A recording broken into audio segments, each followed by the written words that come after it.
sahbihi ecmaîn. Saygıdeğer katılımcı kardeşlerim, 28 Şubat ve FETÖ mağdurları için yeniden yargılanma ve adalet istiyoruz konulu basın açıklamamıza hoş geldiniz. Bismillahirrahmanirrahim.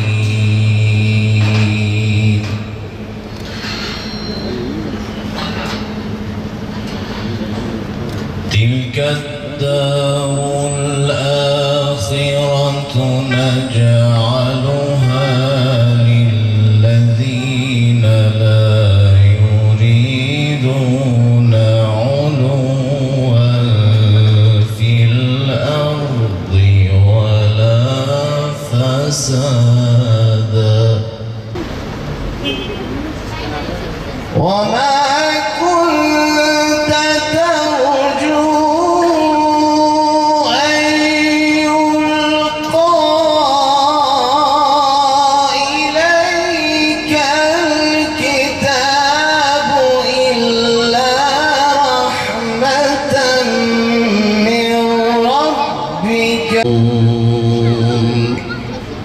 Sadakallahul azim.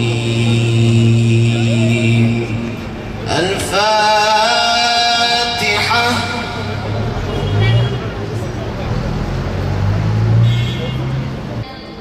Şimdi bu mektubu alınca şaşırmışsındır, bilemiyorum. Yıllardır duygularıma geç vurup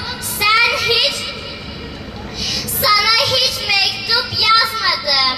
Bundan sonra da yazar mıyım bilemem. Bu kez istedim ki içimi kemiren, yakıp kavuran duygularımı ilk kez seninle paylaşayım.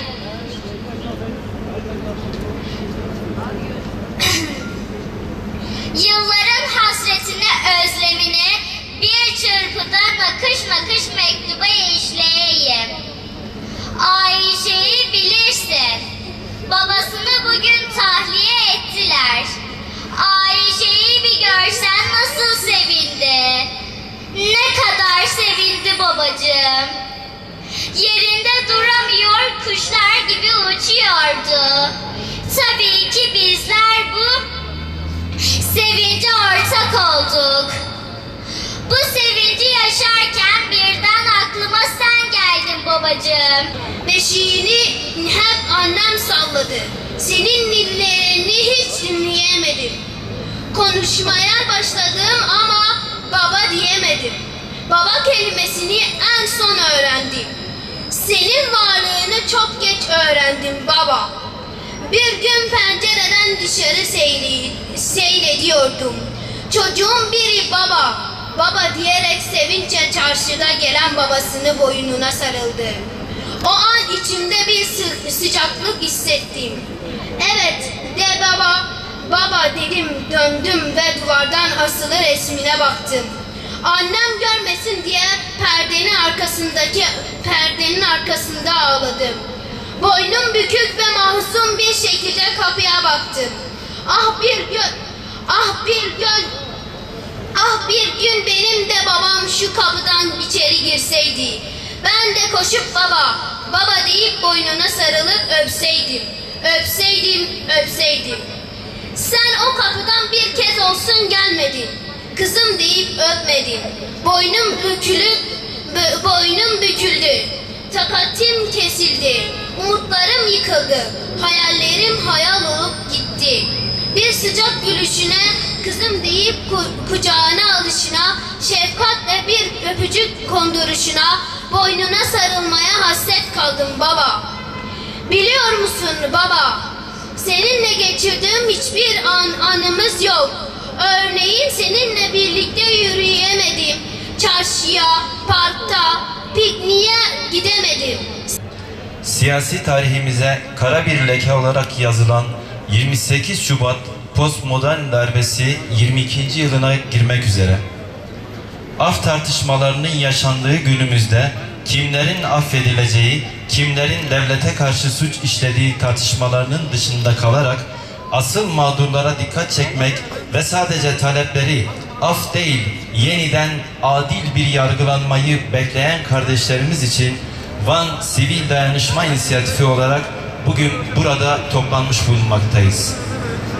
28 Şubat'ın akıl babası illegal Batı Çalışma Grubu'na dönük yargılama 15 yıl sonra yargı yolu açılarak harekete geçildi ve sanık sandalyesine oturtuldular.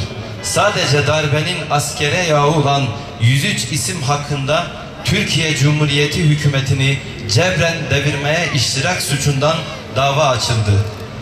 Kamuoyunun tarihi hesaplaşma diyerek sahiplendiği ve merakla beklediği davanın ilk duruşması 2 Eylül 2013'te görüldü.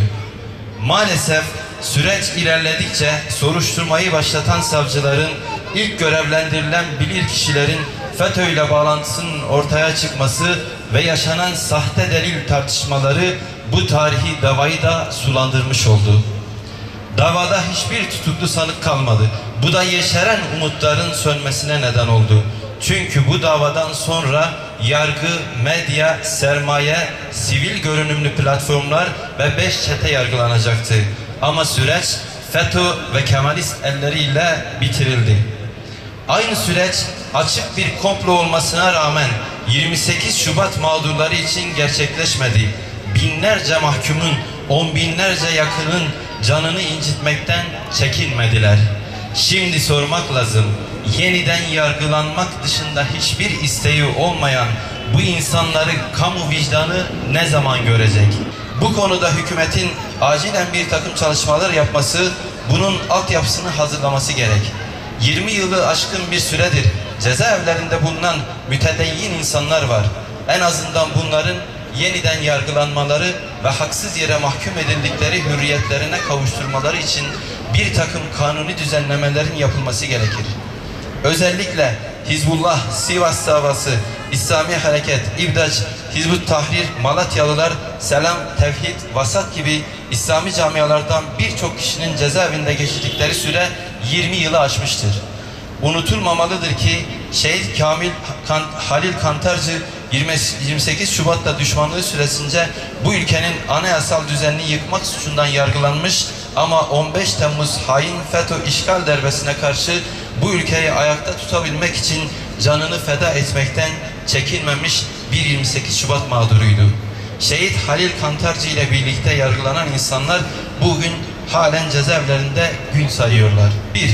Cezaevinde haksız yere ömür tüketen masumların özgürlüğüne kavuşturulması. 2.